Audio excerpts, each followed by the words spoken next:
tasse de thé. Maud était arrivée depuis quelques jours à Querbillon. Michel, l'une de ses amies, passait ses vacances dans son appartement à Antibes. Elle y accueillait ses petits-enfants, son frère habitait au centre de la ville, elle le rencontrait souvent, elle lisait le dernier roman auto-édité de Maud. Elle le lui commentait en laissant régulièrement des messages sur son répondeur. Maud, en retour, utilisait aussi sa boîte vocale. Spontanément et sans y réfléchir, les deux amies se donnaient d'un chapitre à l'autre. Spontanément et sans y réfléchir, les deux amies se donnaient d'un chapitre à l'autre des nouvelles de leurs vacances. Spontanément et sans y réfléchir, les deux amies se donnaient d'un chapitre à l'autre des nouvelles de leurs vacances. Maud lui racontait l'appartement magnifique et la mezzanine, le jardin et la proximité du bord de mer et du centre-ville. Tout va bien, lui répétait-elle, les garçons ont le sourire, ils sont indépendants, ils mangent bien, des repas équilibrés, on leur offre des séances, autant qu'ils le souhaitent, de voile et de plongée sous-marine, ils s'entendent à merveille, on les sert comme des pachas, c'est notre plaisir à Thibault et à moi, tout est parfait, vraiment. On les croise dans la journée et on est tranquille, sûr qu'ils vont bien. Et s'ils faisaient du camping ailleurs, on ne saurait pas s'ils ont la forme. Mais dans ces conditions, c'est idéal. Le temps est merveilleux, un temps de Méditerranée. Thibault est gentil avec moi, il est doux, conciliant. Tout est magnifique. Et pourtant, elle avait honte. Car elle était triste.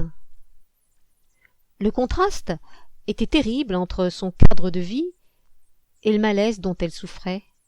Elle ne pouvait rien dire. Le matin, elle n'avait pas envie de se lever.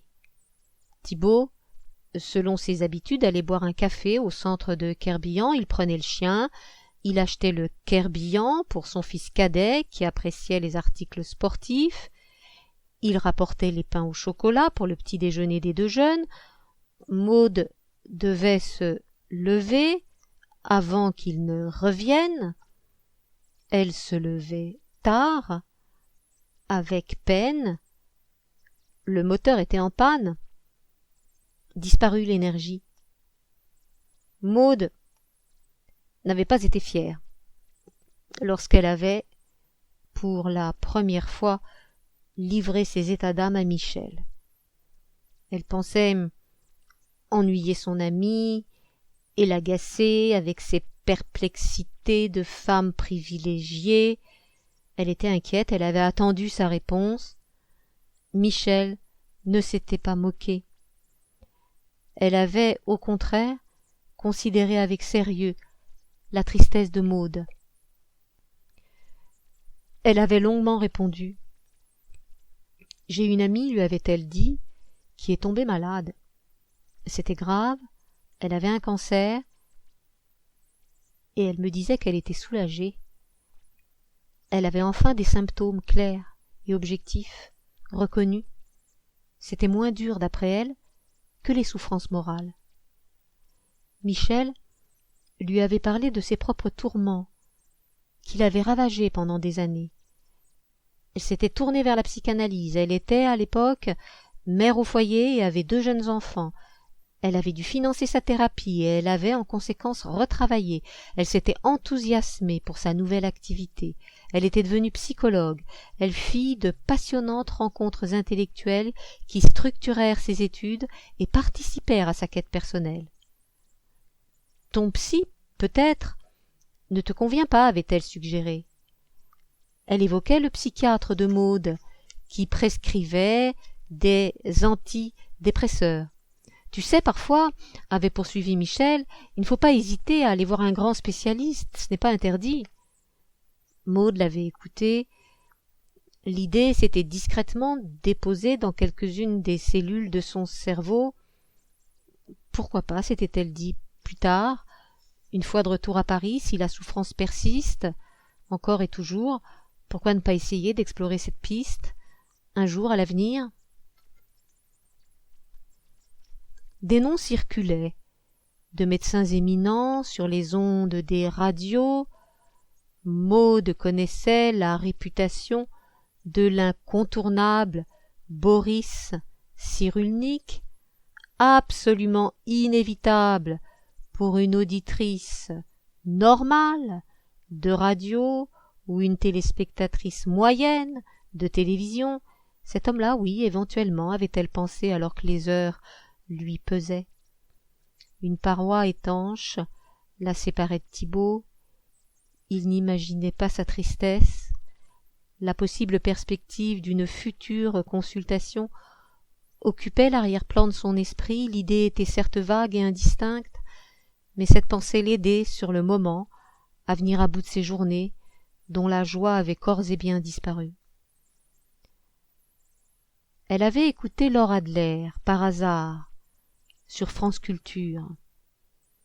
La journaliste accueillait la psychiatre Marie-France Irigoyen, qui venait de publier son dernier essai.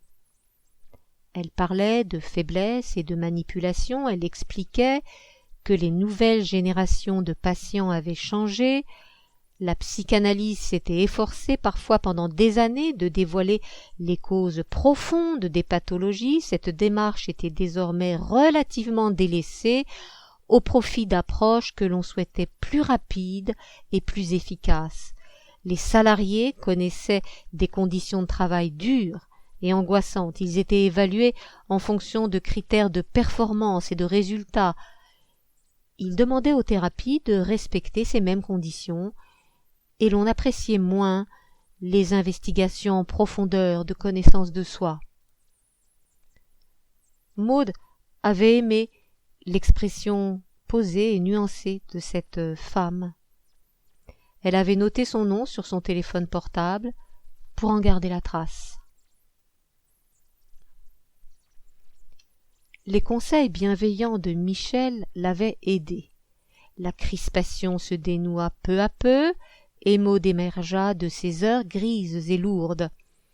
La vie estivale à 2 dans la journée, à 4 le soir, dont la famille avait une longue habitude, lui parut dès lors aussi plaisante que les autres années.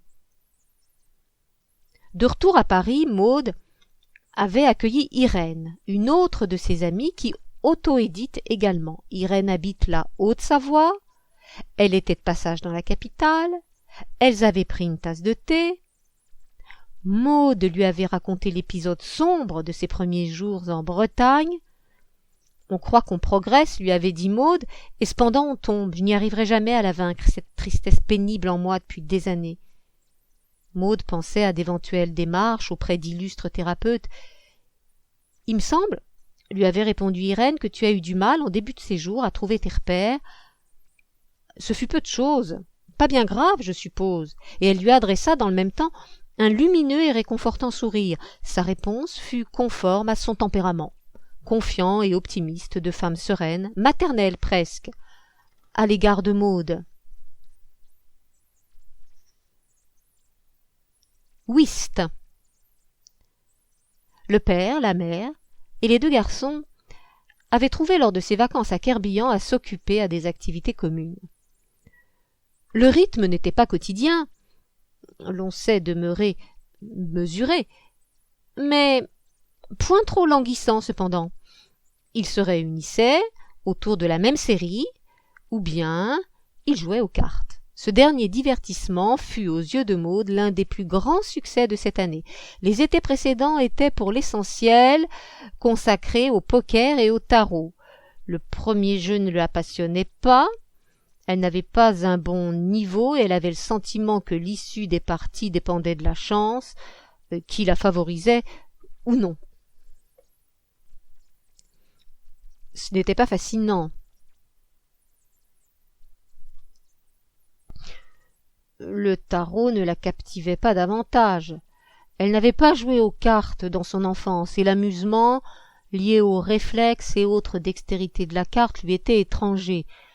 mais elle se plut davantage aux nouvelles séances de jeu grâce à Luc et aux étudiants qu'il avait rencontrés sur le campus de son université. Alex, l'ami dont il fut le plus proche, se passionnait depuis toujours pour les cartes. Il était un calculateur né et possédait une mémoire impressionnante dès lors qu'étaient concernés les plis successifs d'une partie de cartes. Il avait même inventé un jeu, un genre de tarot simplifié baptisé whist par les étudiants adeptes des divertissements intercours. Maud maîtrisait mieux ce jeu que le tarot classique. Elle se révéla habile et atteignit magistralement, en leurs affrontements, le statut de championne familiale toute catégorie. L'événement parfaitement inédit de mémoire de Valente l'emplit de fierté, elle s'amusait de bon cœur.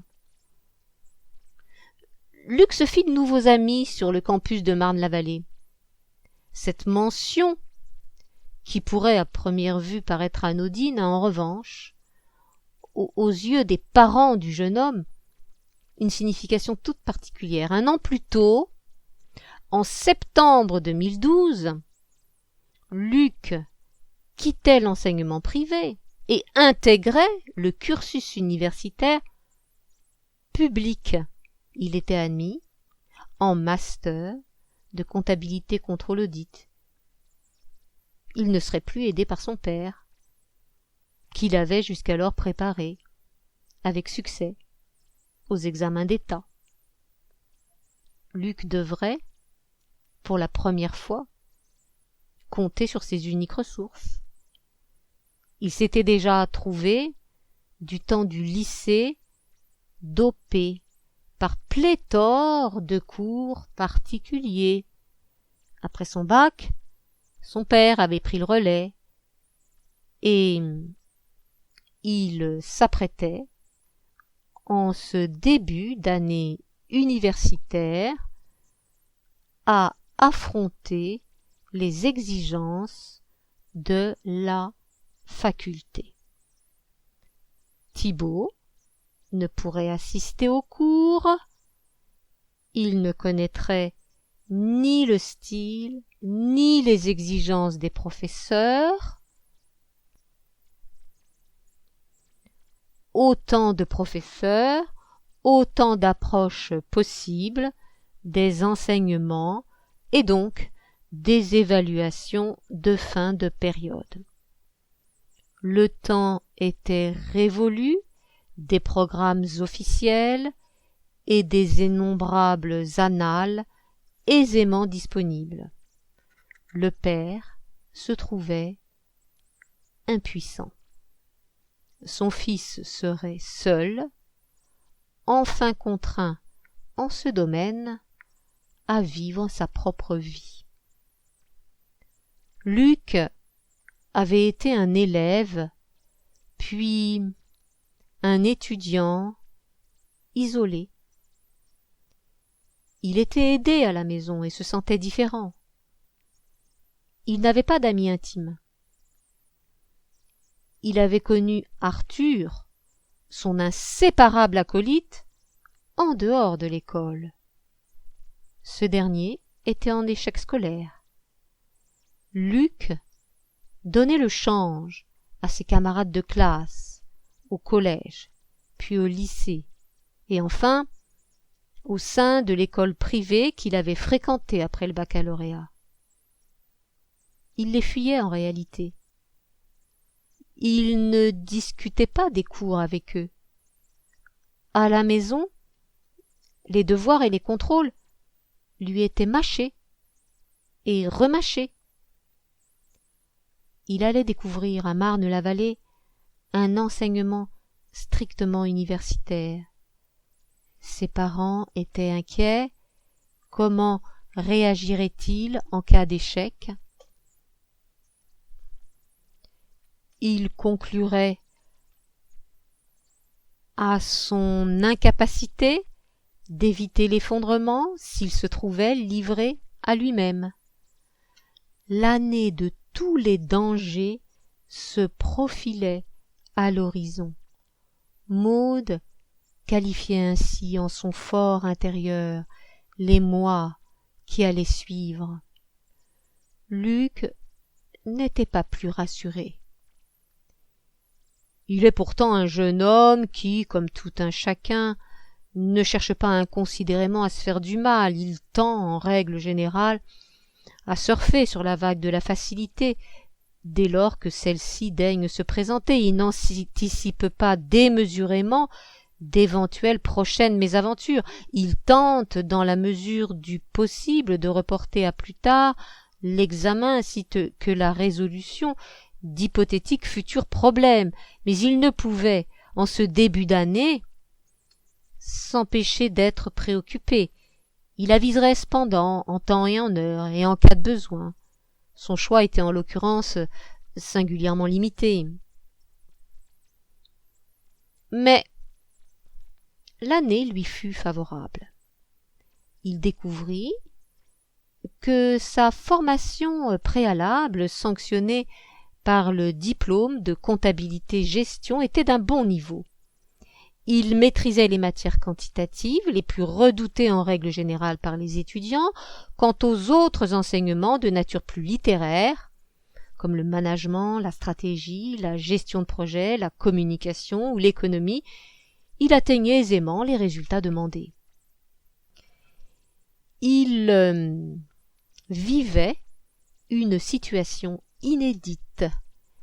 Il arpentait pour la première fois de paisibles et riants paysages. Il était dans la norme, intégré dans un groupe constitué autour du travail. Les jeunes gens de sa promotion avaient directement choisi après le bac la filière sélective de la comptabilité-gestion. Ses camarades, des années précédentes en école privée de comptabilité, ne s'étaient pour leur part tournés vers la gestion d'entreprise qu'après avoir entamé d'autres cursus. La médecine, la psychologie, l'archéologie ou encore les langues les avaient volontiers attirés, mais l'échec parfois, le manque de débouchés d'autrefois les en avaient détournés. Il se trouvait donc cette fois-ci avec des jeunes qui avaient passé la même année que lui le bac. Son début d'année ne fut cependant pas facile. L'environnement était nouveau, la confiance lui manquait. Il trouvait pourtant les étudiants autour de lui spontanés et sympathiques. Il n'était cette fois-ci pas plus âgé que lui, il les approcha peu à peu et avec prudence. Il noua avec eux de plaisantes relations, qui ne devinrent certes pas fusionnelles. Ce genre de perfection n'était visiblement pas à l'ordre du jour. Elles furent loin d'atteindre le degré d'intimité qu'il avait connu avec Arthur, mais elles n'en créèrent pas moins une ambiance chaleureuse. Une petite dizaine de filles et de garçons, dont Alex, le camarade le plus proche de Luc, se rendit au cinéma. Ils dînèrent dans des McDo, ils fréquentèrent des cafés près du métro Parmentier. Luc les y conviait. Il savait, par les récits d'Arthur, quels étaient les quartiers animés la nuit dans la capitale. Deux sœurs, habitant un pavillon de Marne-la-Vallée, organisaient des soirées en l'absence de leurs parents. Le groupe entreprit une expédition au parc Astérix et une autre à Euro Disney. Luc les invita 2 jours à Champs-les-Vignes, près de Lagny. Ils fêtèrent ainsi, dans le jardin des grands-parents, la fin de l'année universitaire. Autant de réunions, de soirées et d'expéditions qui furent interprétées avec la plus grande attention par les parents de Luc. Sa vie sociale et amicale n'aurait pu à leurs yeux être plus réussie. Ils ne se privaient pas, après leurs appréhensions du début de l'année, d'exprimer au cours de leur discret tête-à-tête leur profonde satisfaction. Luc, pour sa part, vivait une confortable décontraction, il ne la commentait pas. Peut-être n'en avait-il qu'à peine conscience, mais il savourait, quoi qu'il en soit, cette faste période. Le travail de Luc fut une belle réussite. Un tableau, cependant, plus complet de son année universitaire, ne saurait omettre, en dépit de sa toute nouvelle aisance, quelques séances de révision sur les matières quantitatives. Elles furent organisées avec son père, avant les examens concernés.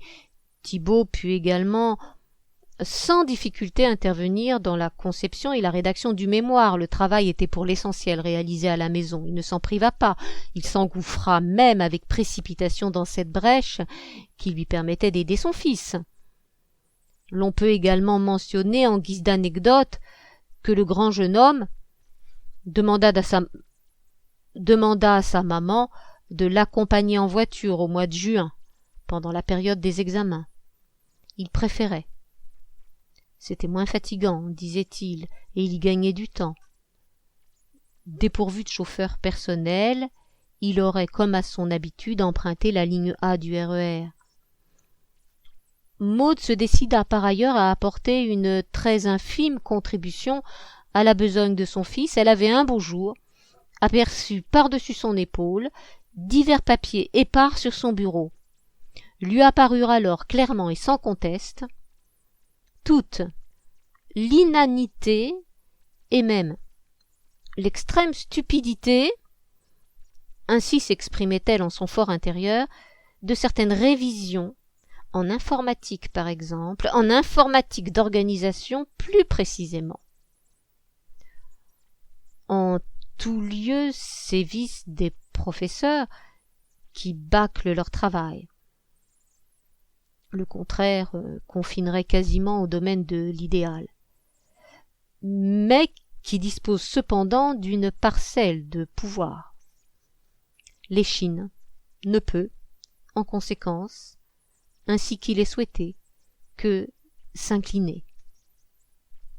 Maud se mit dès lors à la tâche.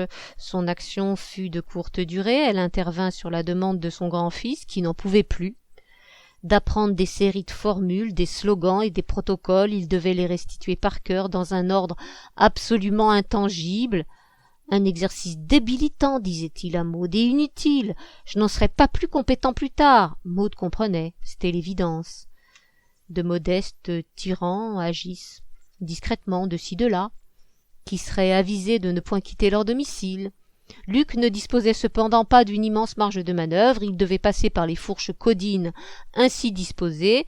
Maud l'avait aidé, il avait récité, elle l'avait écouté. Était-elle vraiment utile? Il aurait, cela va sans dire, pu apprendre seul les listes, les codes, les sigles et les procédures, mais il sollicitait la présence de sa maman. Il préférait être accompagné. Elle le réconfortait, et il persévérait. La corvée était moins pénible. L'ennui de Maud était lourd et massif, mais elle s'attelait au labeur. Elle s'y pliait de grand cœur, puisqu'elle soutenait son fils.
soleil intense.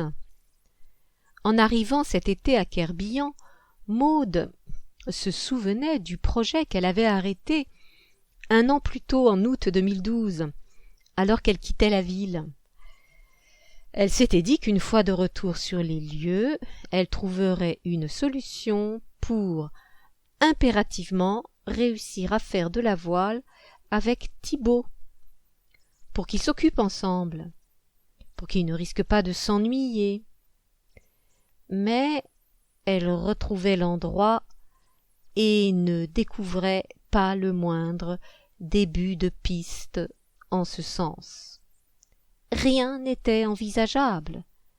Thibaut n'était pas rassuré, les bateaux proposés à la location étaient trop instables. Elle abandonna l'idée et changea, sans l'ombre d'un état d'âme, puisqu'elle n'avait pas le choix, son fusil d'épaule.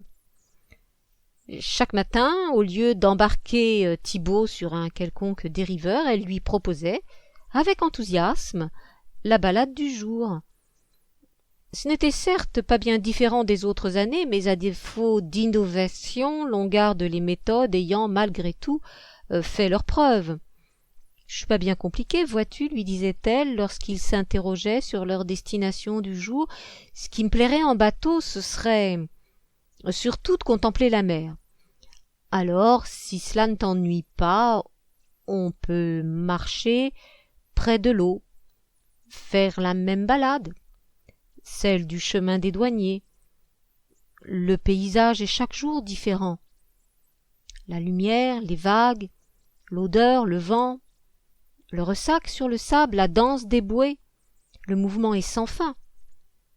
Allons-y, on ne navigue pas, mais au fond, c'est tout comme. » Cette promenade sur le chemin des douaniers, derrière la caserne des pompiers, était en effet celle qu'ils entreprenaient le plus souvent. Maud écoutait les possédés de Dostoïevski, avec son MP3 glissé dans son sac. Thibaut marchait dans le silence. La pause déjeuner avait son importance. Pour alimenter la conversation, Maud utilisait les notes qu'elle avait prises depuis la veille sur le temps qui passe. Il lui plaisait ainsi de retrouver Thibaut par la parole.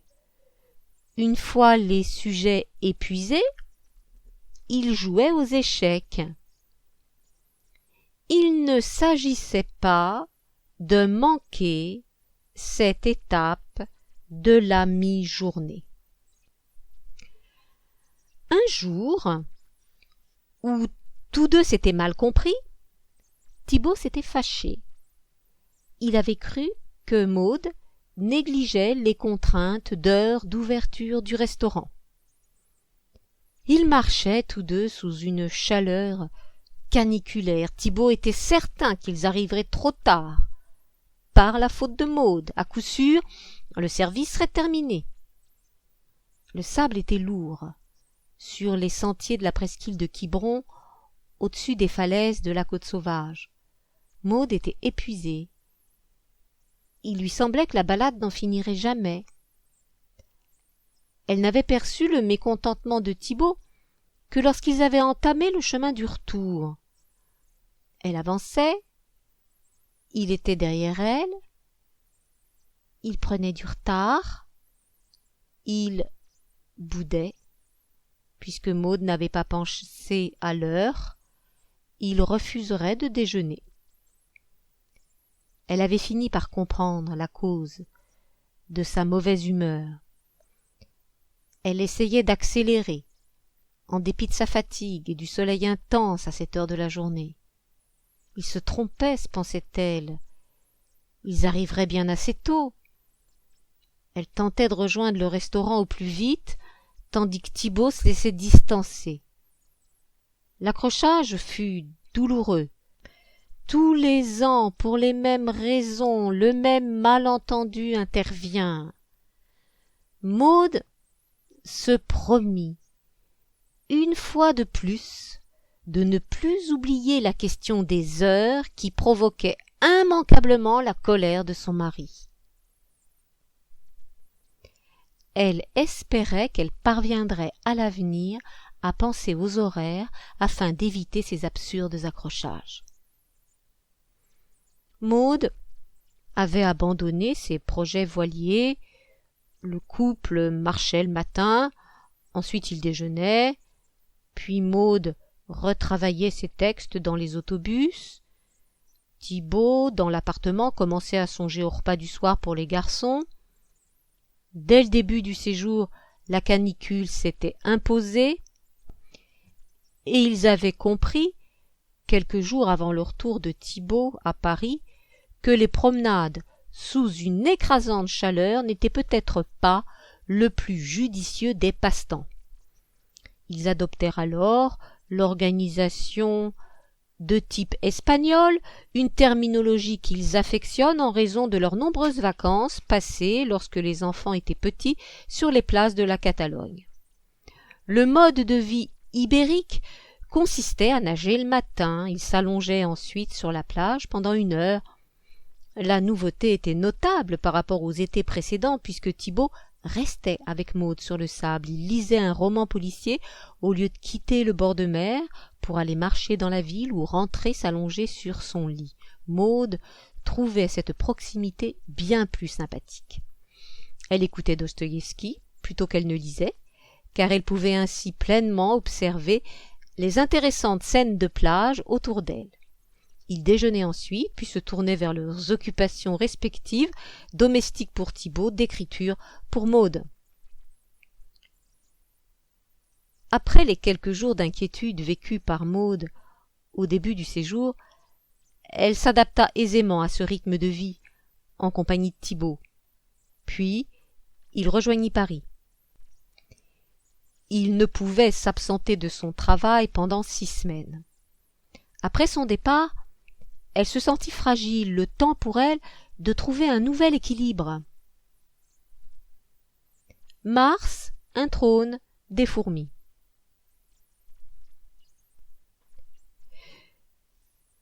Une fois le projet de voyage au Brésil abandonné, Thibaut et Maude décidèrent sans difficulté de leur séjour à Querbillan. Ils partiraient 6 semaines.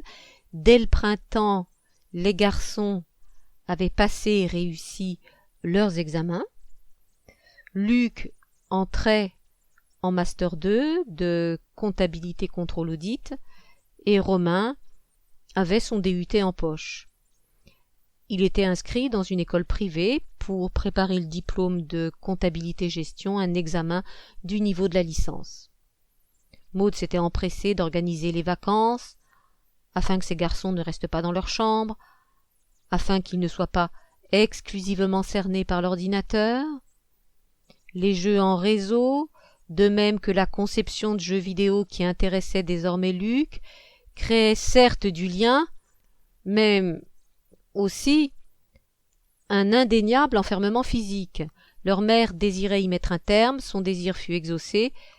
À Querbillan, les garçons sortirent chaque jour, ils louaient une planche à voile ou un dériveur, ils nageaient, ils ne se quittaient pas, tels 2 inséparables compagnons.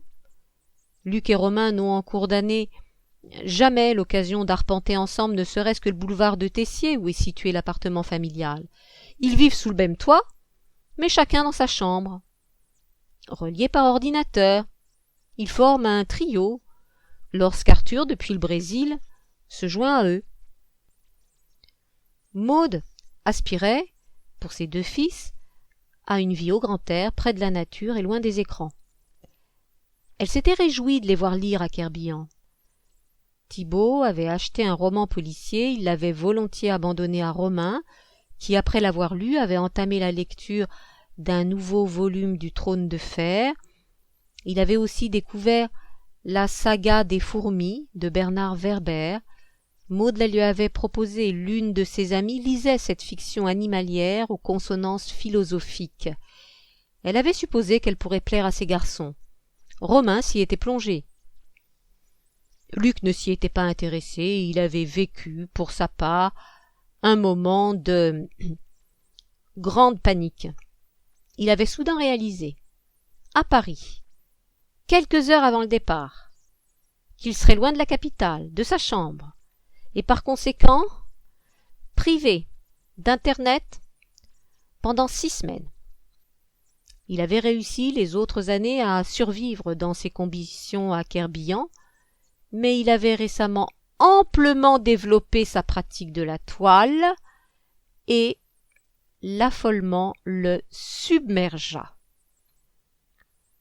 Son tempérament, pour le moins décontracté, l'avait empêché d'anticiper leur futur séjour en Bretagne, mais il fut ce soir-là, la veille du départ, rattrapé par l'urgence de la situation. Il lui fallait absolument rester connecté. Il entrevit une voie de salut, non pas par son ordinateur portable, qui, dans leur appartement, ne lui fournirait pas de liaison Internet, mais par son téléphone mobile. Mais encore fallait-il qu'il dispose du meilleur opérateur présent sur le marché. C'est ainsi qu'il ne cessa, la veille du départ, de circonvenir son père. « Je veux changer d'opérateur, lui répétait-il. Et comment fait-on pour changer d'opérateur? Le tien est bien meilleur que le mien. On devrait pouvoir les contacter. » Thibault était désolé, mais il était trop tard, il ne put rien entreprendre. L'ironie du hasard fit que l'opérateur de Luc se trouva être mieux adapté à Internet que celui de Thibault. Maude observait son fils aîné. Elle le trouvait plus dépendant des écrans que son plus jeune frère. Mars, un roman de science-fiction, eut cependant grâce à ses yeux. Il le lut en début de vacances, puis ce fut le tour de Romain qui l'apprécia tout autant. Luc ne s'essaya ensuite qu'aux premières pages de la saga des fourmis. À l'exception de ces 2 livres, l'écran de son téléphone fut l'objet de toute son attention. Il se justifiait auprès de sa mère. « Mais non, maman, disait-il, je joue pas, regarde, je lis. » C'était exact. Il lisait des articles sur Internet, se renseignait sur des records dans différents domaines, sur des anecdotes concernant la nature, les sciences, la politique, la géographie. Il passait d'une information à l'autre, il bondissait à cloche-pied, pourrait-on dire, d'un sujet à l'autre. Maud approuvait, elle n'avait pas d'autre choix désormais. Former, canaliser, guider, favoriser une certaine ouverture d'esprit, comme elle aurait façonné une plante à l'aide de tuteurs et de sécateurs, n'était plus d'actualité. Luc avait passé l'âge, mais elle craignait les conséquences des jeux informatiques. Elle les trouvait pauvres et sclérosants s'il négligeait le langage et le verbe. Luc devinait les inquiétudes de sa mère. Il lui précisait « Mais non, maman, je joue pas, je suis en train de lire », dans le but de la rassurer. Il tentait même de l'apaiser. En prenant fréquemment les rênes de la conversation, il lui montrait ainsi que sa fréquentation quotidienne des écrans ne l'empêchait pas de manier le verbe.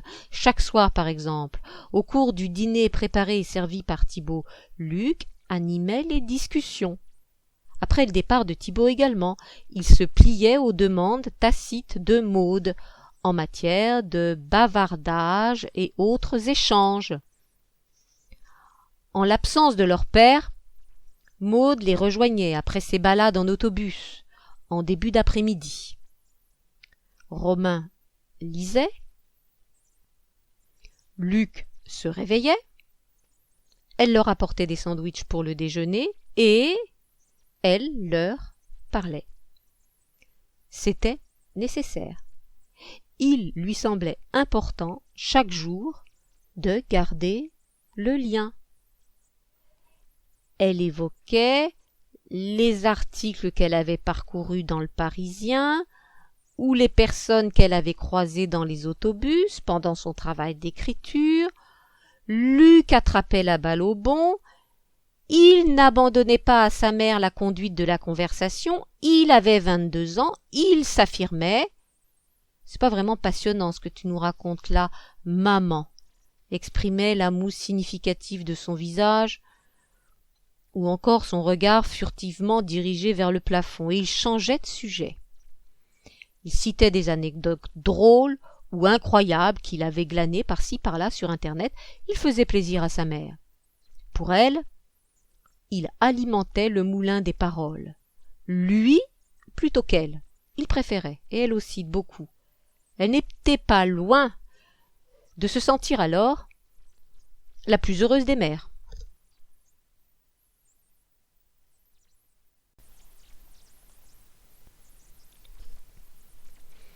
Rome. Maud n'était pas vraiment seule après le départ de Thibaut. Elle croisait les garçons. Elle leur apportait à 14 heures leur sandwich pour le déjeuner.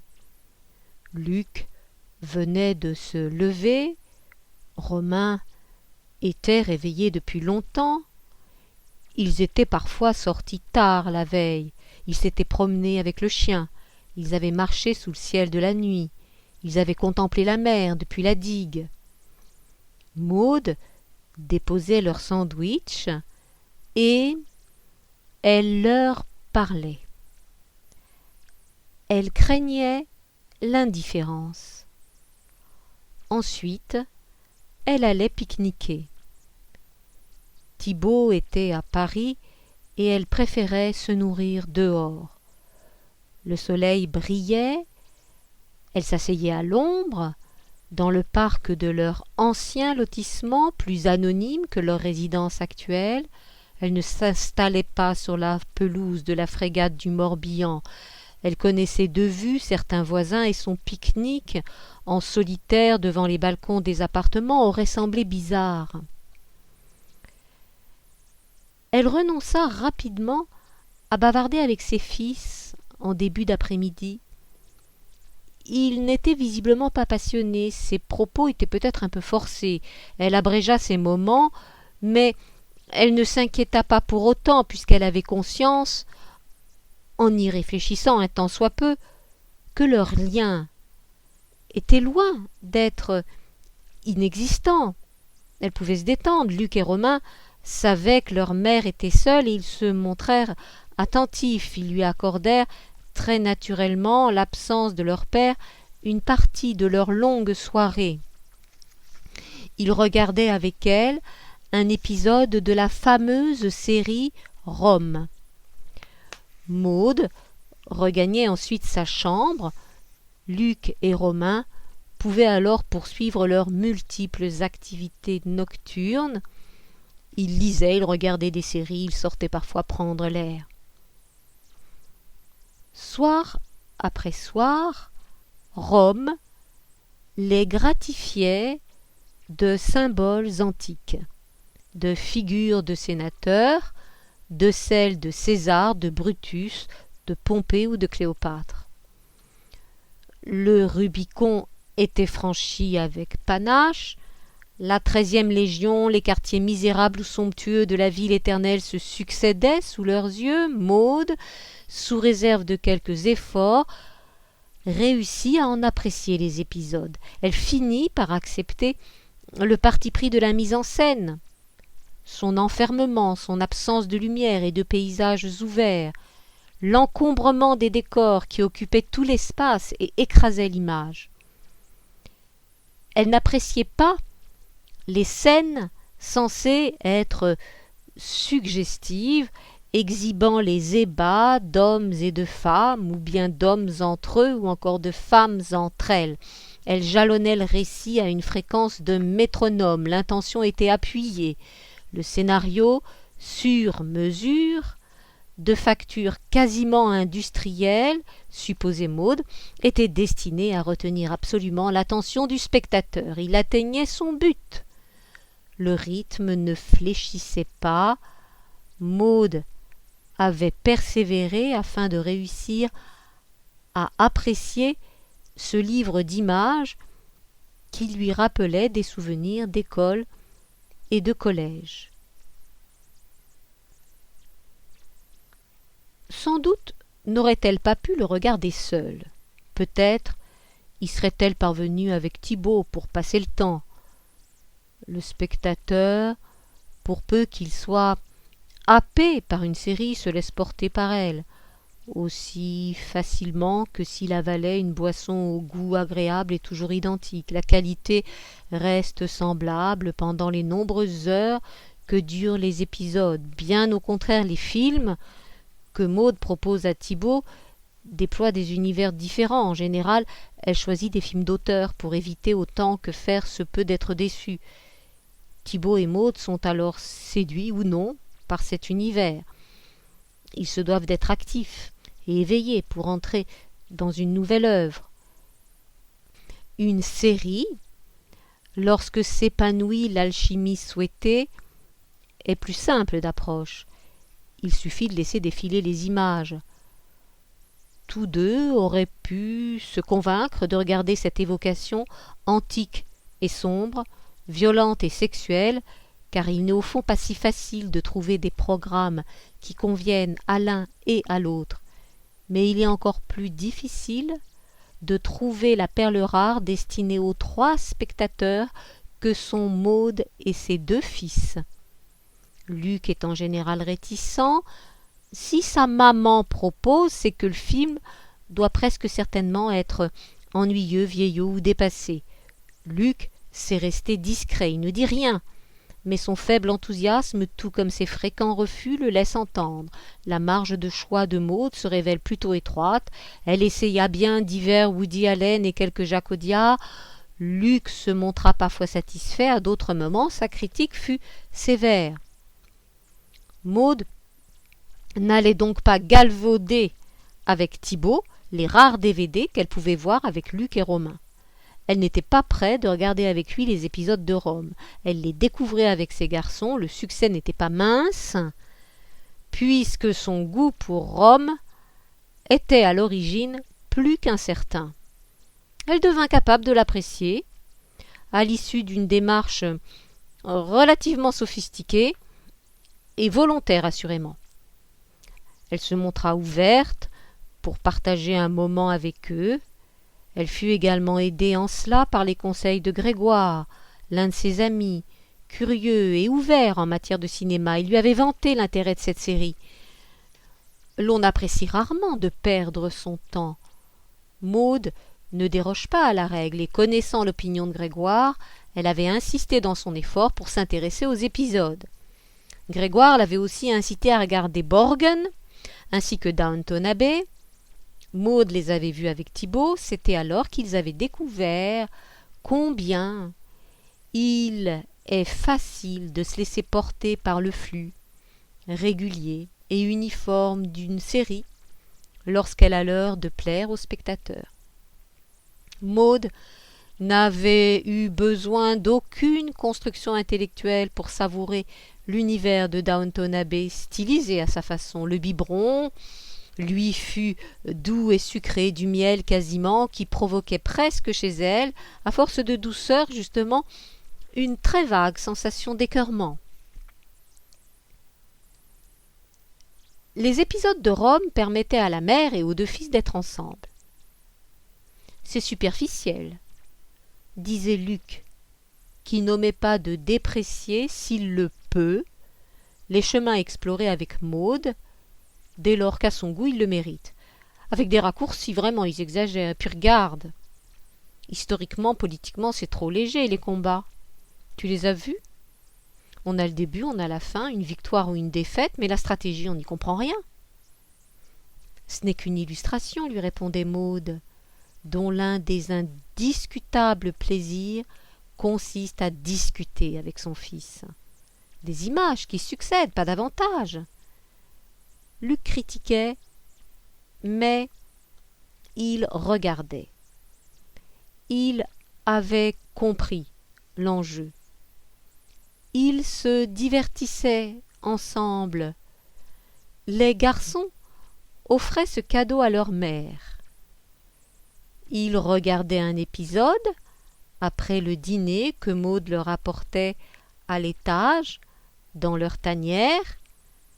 Ils le prenaient, confortablement installés sur leur lit, ou bien ils sortaient, ils s'achetaient un McDo et s'asseyaient sur la digue. Ils le mangeaient tout en regardant la mer. Ils passaient ensuite 1 heure avec Maud. Ils regardaient les images depuis le générique jusqu'à la fin. Maud manifestait son enthousiasme, elle prenait des notes, puis elle suscitait l'échange.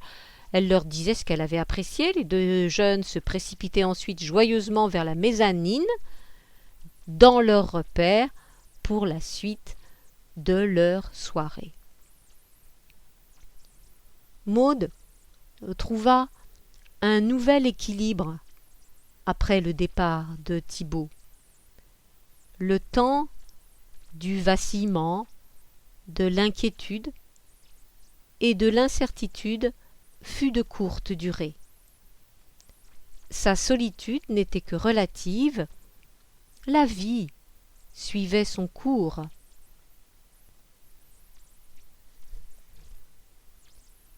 Détermination. Maud se baignait chaque matin avec Thibaut. Elle est frileuse, et en dépit de la chaleur intense cet été-là, la tâche n'était pas simple. Elle se mouillait lentement, mais elle allait jusqu'au bout de sa détermination. Elle s'asseyait sur le sable, elle commençait par tremper les orteils, elle progressait ensuite, doucement, à l'aide d'un petit bol empli d'eau qu'elle déversait peu à peu sur son ventre, ses épaules, sa poitrine, jusqu'au visage et au sommet du crâne. Elle s'était mise d'accord avec Thibaut et sa résolution ne faiblissait pas. Il nageait, elle nageait. Ils se retrouvaient ensuite sur la plage, il lisait son roman policier, elle écoutait Dostoïevski tout en regardant le ciel, le soleil, les planches, les dériveurs, les croiseurs, les baigneurs, les enfants et les adultes qui bronzaient, qui bavardaient. La chaleur pénétrait son corps, le bien-être était sa récompense, après les très rafraîchissantes longueurs de brasse et de crawl. Elle était détendue, il se levait ensuite à leur heure habituelle, il choisissait un restaurant, il s'y rendait, l'ambiance était idéale. Thibaut est un vacancier comme les autres. Maud est plus atypique. Elle a le sentiment qu'elle serait incapable, sans la présence de Thibaut, de profiter de la mer. Elle ne change pas. Elle garde, où qu'elle soit, ses interrogations et ses inquiétudes. Thibaut est à sa façon plus candide et plus spontané. Il vient au bord de la mer pour mener une vie différente, pour jouir de paysages ouverts et lumineux, pour nager et pour marcher, pour prendre le temps de déjeuner dans d'agréables restaurants. Maud va en Bretagne pour ses garçons. Elle y partage bien sûr avec son mari les activités qu'il apprécie. Ils marchent, ils déjeunent au restaurant. Cette année, ils ont de plus, en raison du climat exceptionnellement chaud, nagé dès les tout premiers jours. Ils ont même ajouté une petite séance de plage ensemble. Maud comprit aisément, pendant la brève période d'incertitude qui suivit le départ de Thibaut, que nager avec lui participait à son équilibre. Elle était détendue après le bain, soulagée et apaisée. La sensation durait jusqu'à la fin de la journée. Il lui faudrait, pensait-elle, réussir à trouver le courage de nager. Mais comment le faire sans Thibaut, sans engagement moral envers lui? Elle était si frileuse. Elle disposait bien d'une solution relativement détournée. Maud la savait infaillible. Elle la savait si efficace qu'elle se décida à en parler au garçon. Le secret n'était évidemment pas de mise. « J'ai nagé tous les jours avec votre père, leur dit-elle. C'était magnifique et je dois continuer. C'est absolument indispensable. » Les deux frères écoutaient leur mère, plutôt intéressés. Ils ne détestent pas lorsqu'il lui arrive, ce qui n'est pas rare, débaucher d'étonnants plans sur la comète. Elle les amuse. Ils se demandent alors quel genre de circonvolution elle s'apprête à parcourir et surtout quel sera au final son point d'arrivée. Ils écoutaient. Où les entraînait-elle donc avec ses abondantes paroles et son objectif visiblement tout à fait déterminé? « Savez-vous, les garçons, continua-t-elle, quand je fais du bateau, je suis près de l'eau, en symbiose.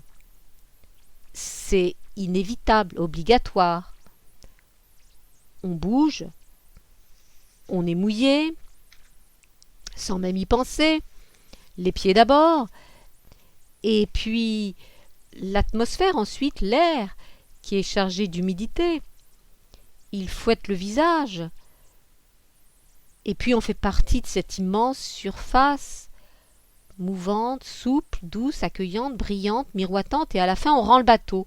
On en sort, et qu'y a-t-il de plus simple, les garçons, que d'y plonger ensuite dans la mer sans le moindre effort et de profiter, oui, de sa caresse sur tout le corps pendant qu'on nage. Je vais y arriver, oui, je crois.